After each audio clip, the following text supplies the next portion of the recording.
अस्सलामुअलैकुम। तो भाई आज से जो है वो हमारा इंग्लिश ग्रामर का जो कोर्स है वो स्टार्ट हो रहा है। ठीक है, तो आज जो हमने टॉपिक पढ़ना है वो हमारा सबसे पहला टॉपिक है जो है पार्ट्स ऑफ स्पीच। अच्छा, इसके साथ हमने बहुत सारे टॉपिक पढ़ने हैं जो कि आप पहली वीडियो में देख चुके होंगे कि हम कौन कौन से टॉपिक इस जो है वो कोर्स के अंदर पढ़ेंगे। अच्छा, वीडियो ज़्यादा लंबी नहीं होगी लेकिन बहुत अच्छी तरह से बात एक्सप्लेन होगी और आपको बहुत अच्छी तरह समझ में आएगा। अच्छा, आपने अगर ये कोर्स करना है तो आप हमारे ग्रुप में ऐड हो जाओ। 3000 फीस है, नंबर आ रहा होगा, इसी पे कांटेक्ट करके डिटेल्स ले सकते हो। अच्छा, जो भी मैं बोर्ड के ऊपर आपको लिखवाऊँ ना, आपने सारा का सारा अपनी कॉपी में नोट डाउन करना है और टेस्ट जो है वो ग्रुप में आएगा। प्रेजेंटेशन लाइव क्लास ग्रुप में होंगी तो उन्हें मत छोड़ना। ठीक है, मैं फिर बता रहा हूँ कि प्रेजेंटेशन, टेस्ट, लाइव क्लास और मटेरियल एमसीक्यूज बुक्स ग्रुप में आएंगी। चलो स्टार्ट करते हैं और ग्रुप में ऐड होने के लिए नंबर दिया हुआ है। स्टार्ट करते हैं पार्ट ऑफ स्पीच से। देखो यार, जब भी आप बात करते हो ना तो आप कुछ वर्ड्स का इस्तेमाल करते हो। देखो अभी भी मैं बात कर रहा हूँ ना तो कुछ वर्ड्स इस्तेमाल कर रहा हूँ। कुछ वर्ड्स जो हैं वो हमारे पास नाउन हैं, कुछ प्रोनाउन हैं, कुछ हमारे पास एडवर्ब हैं, एडजेक्टिव हैं। इसी तरह से बहुत सारी चीज़ें होती हैं, तो उसी को हम कहते हैं पार्ट्स ऑफ स्पीच, यानी हमारी बात करने के हिस्से। ठीक है, बहुत क्लियर है कि जब भी हम बात करते हैं तो हम कुछ वर्ड्स यूज़ करते हैं, तो वही हमारे पास पार्ट्स ऑफ स्पीच है। हमेशा याद रखना, अक्सर पार्ट्स ऑफ स्पीच ना बच्चे ये बता रहे होते हैं नाउन, प्रोनाउन, एडजेक्टिव। हाँ ये हैं, लेकिन बिल्कुल बेसिक डेफिनेशन बताओ। तो बिल्कुल बेसिक डेफिनेशन क्या है कि जब भी हम बात करते हैं तो बात करते वक्त हम कुछ यूज़ करते हैं वर्ड्स, तो वही वर्ड्स जो है वो पार्ट्स ऑफ स्पीच में आ रहे होते हैं। अच्छा, अब कौन सा वर्ड क्या है इसको देख लेते हैं। कुछ वर्ड हमारे पास नाउन होंगे, कुछ वर्ड हमारे पास वर्ब्स होंगे, कुछ वर्ड्स हमारे पास प्रोनाउंस होंगे, तो उन्हें देखते हैं। तो देखो डेफिनेशन क्या लिखी हुई है, there are 8 parts of speech.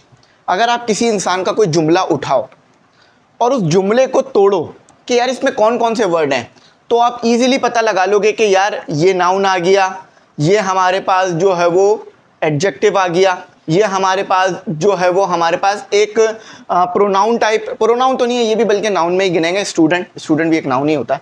ये हमारे पास जो है वो क्या आ गई, बी वर्ब आ गया। ठीक है, तो इस तरह से हमारे पास बहुत सारी जो है वो वर्ड्स बनेंगे। तो चलो इसको देखते हैं। There are 8 parts of speech in English grammar. तो 8 पार्ट्स ऑफ स्पीच हैं इंग्लिश ग्रामर में। Each word in a sentence has a rule and that rule is called part of speech. तो ये कह रहे हैं कि भाई जो भी वर्ड है ना उसका कोई ना कोई रूल है, कोई ना कोई किरदार है। अब यहाँ मैंने फैज़ क्यों बोला, ताकि मैं नाउन के बारे में बता सकूं कि नाउन कौन है। तो ये एक रूल है ना, ये इसका एक काम है इस वर्ड को यहाँ यूज़ करने का। तो यही पार्ट्स ऑफ स्पीच आपको बताते हैं। आप इंग्लिश सीख ही नहीं सकते जब तक आपको पार्ट्स ऑफ स्पीच नहीं आती हों। ठीक है, स्टूडेंट याद रखना, स्टूडेंट जो है हमारे पास प्रोनाउन नहीं है, स्टूडेंट हमारे पास नाउन है। सही, चलो अब इस जो है इसे आगे लेके चलते हैं। अब 8 पार्ट ऑफ स्पीच है, याद रख लो, नाउन, प्रोनाउन, एडवर्ब, एडजेक्टिव और वर्ब। ठीक है, फिर एडवर्ब आ गया, प्रेपोजिशन, कंजंक्शन, इंटरजेक्शन। आप पढ़ भी चुके होंगे तो आसान हो जाएगा समझने में। नाउन, नाउन किसी भी इंसान का नाम नाउन है। पेन, ये नाम है ना इसका, पेन। अगर मैं इसका नाम नहीं लूँ तो आपको पता चलेगा मैं किसकी बात कर रहा हूँ? नहीं, है ना। मैं कहूँ यार वो लेकर आ जाओ, देखो यहाँ पर वो भी इशारा कर रहा है लेकिन मैं नाम नहीं ले रहा, जस्ट कह रहा हूँ वो लेकर आ जाओ।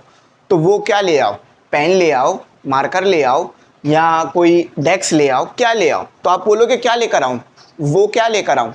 इशारा अगर मैं पेन की तरफ कर रहा हूँ तो शायद आप पेन ले आओगे। तो नाउन क्या है, याद रखो, नाउन नाम है, किसी भी चीज़ का नाम नाउन है। जैसे मेरा नाम फैज़ है, नाउन है।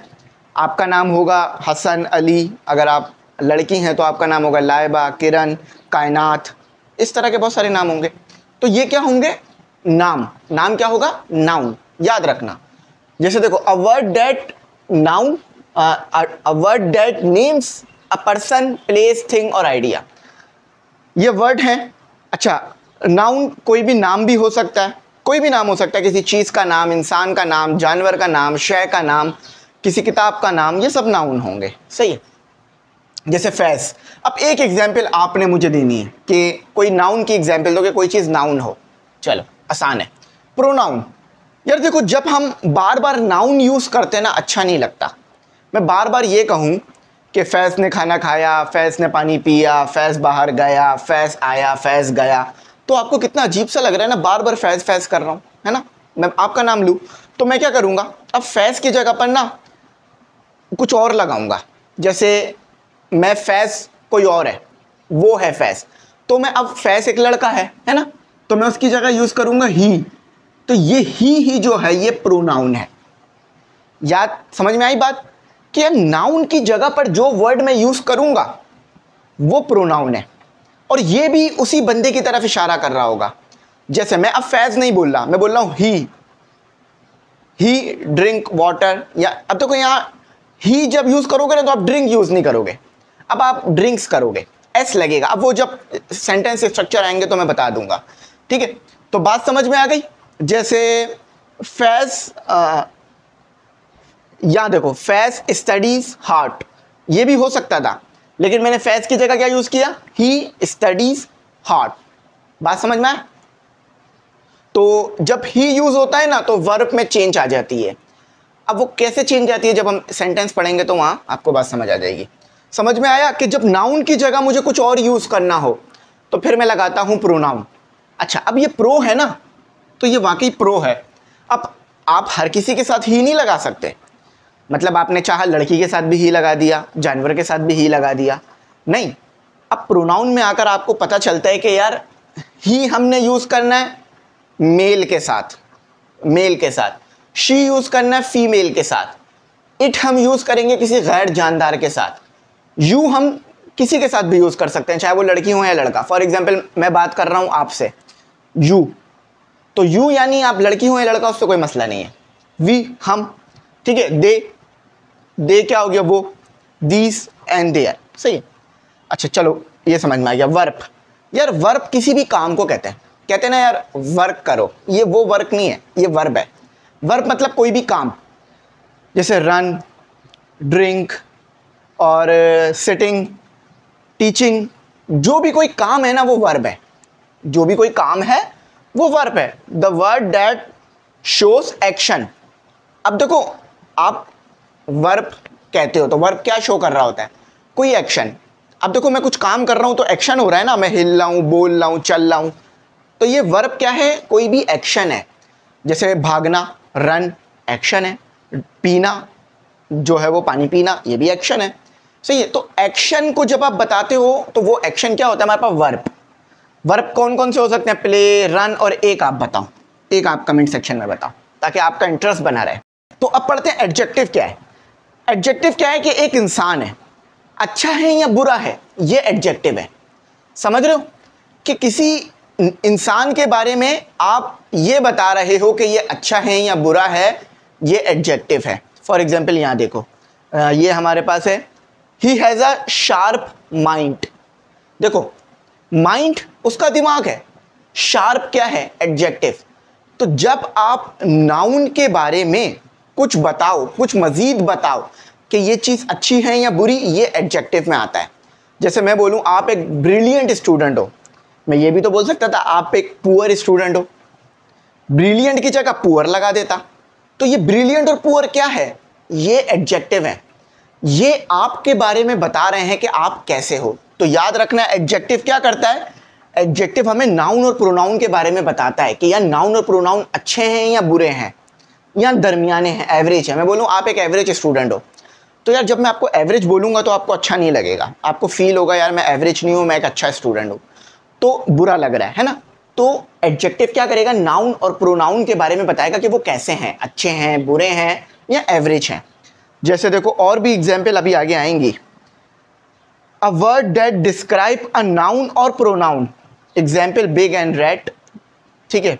तो जैसे रेड एप्पल, एप्पल रेड है तो ये एक अच्छी चीज़ है, एप्पल रेड होगा तो अच्छा होगा, और एप्पल ग्रीन है तो अमूमन अच्छा नहीं होता, थोड़ा सा खट्टा टाइप होता है, सही बात समझ आ गई। एडवर्ब, वर्ब के बारे में बताए कि वर्ब जो आपका वर्क है, जो आपका एक्शन है वो कैसा हो रहा है, ये एडवर्ब है। चलो आसानी से समझते हैं। ही स्पीक, देखो ही स्पीक लिखा हुआ है यहाँ पर क्लियरली, ये क्लियरली एडवर्ब है, यानी काम के बारे में पता चल रहा है। जैसे एडजेक्टिव नाउन के बारे में बता रहा है ना, अच्छा है या बुरा है, इसी तरह से एडवर्ब काम के बारे में बताता है, अच्छा है या बुरा है। अब मैं बोलूँ ही स्पीक्स क्लियरली, जब मैं क्लियरली का वर्ड बताऊंगा, अच्छा देखो आपने मुझे यहाँ बताना ही स्पीक, यहाँ कोई गलती है या नहीं, ये काम आपका है, ठीक है। चलो ये काम मैं आपको देता हूँ, मुझे बताओ ही स्पीक क्लियरली। अब क्लियरली से क्या पता चल रहा है कि जो काम हो रहा है वो अच्छा हो रहा है। स्पीक काम है ना, बोलना, देखो मैं बोल रहा हूँ, ये काम है। अब मैं अच्छी तरह बोल रहा हूँ या बुरी तरह बोल रहा हूँ, ये पता चलेगा एडवर्ब से। तो वर्ब के बारे में पता चलना, ये एडवर्ब है। वर्ब के बारे में पता चलना, ये क्या है आपके पास, ये आपका एडवर्ब है, सही है। एडवर्ब समझ में आ गया। आप जैसे देखो रन फास्ट, रन क्या है काम, फास्ट क्या है एडवर्ब। ये फास्ट क्या बता रहा है कि काम अच्छी तरह हो रहा है। रन स्लोली, रन क्या है वर्ब है, लेकिन स्लोली क्या बता रहा है कि हल्के हल्के चल रहा है, सही है। प्रेपोजिशन, देखो यार प्रेपोजिशन का काम ये होता है कि ये जो है ना वो रिलेशन जोड़ता है नाउन के दरमियान और जुमले के दरमियान, सही है। थोड़ा सा मैं इसकी एग्जांपल देता हूँ, आपको बात समझ में आएगी। प्रेपोजिशन हमारे पास 6 पर है। He sit in the front row, अब मैं सिर्फ लिख देता he seat front row, he sits front row. तो आपको बात समझ में आती कि दो जुमलों के दरमियान क्या रिलेशन बन रहा है, या दो चीज़ों के दरमियान क्या रिलेशन बन रहा है। तो प्रेपोजिशन क्या करता है, रिलेशन बनाता है वर्ड्स के दरमियान, नाउन प्रोनाउन के दरमियान, सही है। समझ गए बात। जैसे मैं बोल दूँ ही सिट फ्रंट रॉ, इन ना लगाऊं तो आपको रिलेशन समझ में नहीं आएगा। तो नाउन का प्रेपोजिशन का क्या काम है, रिलेशन बनाना, चीज़ों को जोड़ना आपस में, ठीक है। तो he sit in the front row, ये इन जो है, अच्छा आर्टिकल आपके पास पार्ट ऑफ स्पीच में नहीं आता है, याद रखना, वरना लिखे हुए होते हैं, सही। क्लियर हो गई बात। अच्छा कंजंक्शन, यार कंजंक्शन का काम क्या होता है, कंजंक्शन का काम ये होता है कि दो जुमलों को मिलाना, दो जुमलों को, दो सेंटेंस को आपस में मिलाना। जैसे देखो ही इज स्मार्ट है ना, बट एंड हार्ड वर्किंग, और या मगर वो हार्ड वर्किंग भी है। तो दो जुमले को या दो चीज़ों को ये मिलाया, ये भी ना कंजंक्शन भी मिलाने का काम करता है। फॉर एग्जाम्पल मैं इस तरह से बात करूँ, मैं अच्छा इंसान हूँ, तेज़ चलता हूँ, मैं अच्छा इंसान हूँ और अच्छी बातें करता हूँ, तो यार मज़ा नहीं आ रहा है ना। अब मैं बोलूँ मैं अच्छा इंसान हूँ और अच्छी बातें करता हूँ, ये और क्या था, ये कंजंक्शन थी, और यानी एंड, यानी मैं अच्छा इंसान भी हूँ और अच्छी बातें भी करता हूँ। तो ये और का काम क्या है, कंजंक्शन का काम क्या है, वर्ड्स को आपस, सेंटेंस को आपस में मिलाना, ठीक है। I am a good boy and I wake up early in the morning, and लगाया तो उससे बात क्लियर हो गई। इंटरजंक्शन, इंटरजंक्शन जैसे आप कुछ देखते हो ना, यार वाओ कितना अच्छा लेक्चर दिया, तो ये जो वाओ आपने बोला ना, ये इंटरजंक्शन है, और ये एक्सप्लेनेशन मार्क है, एक्सक्लेमेनेशन मार्क, ठीक है। ये मार्क इस तरह से आता है, ठीक है, इस तरह से ये ज़रूर लगाया जाता है। इससे पता चलता है कि यार किसी चीज़ को देखकर कोई हैरानगी हुई है। दुख में भी आता है, ये दुख में भी आता है, ओह मैं भी यूँ चल रहा हूँ, चलते चलते मेरा पाँव लग जाए दीवार, ओह। तो ये इंटरजंक्शन क्या करता है, आपकी खुशी या गमी को बताता है, जो सडन आप एक्सप्रेस करते हो।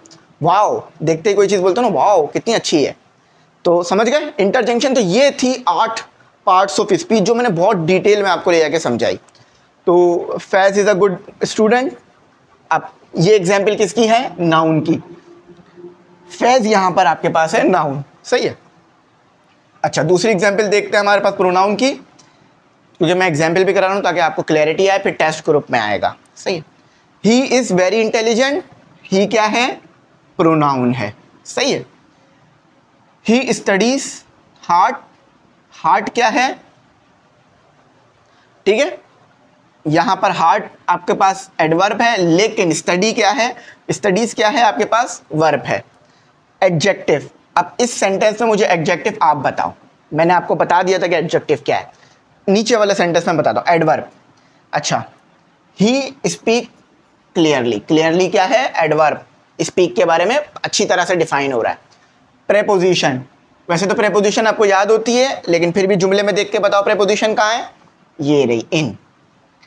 7 कंजंक्शन, वो वर्ड बताओ जो दो चीजों को आपस में, दो जुमलों को आपस में मिला रहा हो, एंड। ठीक है, अच्छा अब इंटरजंक्शन आप बताओ कमेंट सेक्शन में। बाकी 6 मैंने कराए, 2 आपको दिए, और बाकी इंशाल्लाह ग्रुप में जो है वो आपके पास टेस्ट आ जाएगा। और हाँ, प्रेजेंटेशन के लिए रेडी रहना, जो ग्रुप के अंदर हम प्रेजेंटेशन आपको देंगे, जिसमें टीचर खुद आपकी प्रेजेंटेशन लेंगे और चेक करेंगे कि आप इंग्लिश बोल पा रहे हैं या नहीं। तो ये बहुत इंपॉर्टेंट है, प्रेजेंटेशन को नहीं छोड़ना। आई होप मेरी बात समझ में आ गई होगी। लेक्चर बहुत बड़ा नहीं है, छोटा लेक्चर था, लेकिन काफ़ी प्रिसाइज था, काफ़ी एक्सप्लेन कर रहा है चीज़ों को। यहीं तक रखते हैं। Thanks for watching. अल्लाह हाफिज़। कीमती दुआओं में ज़रूर याद रखना।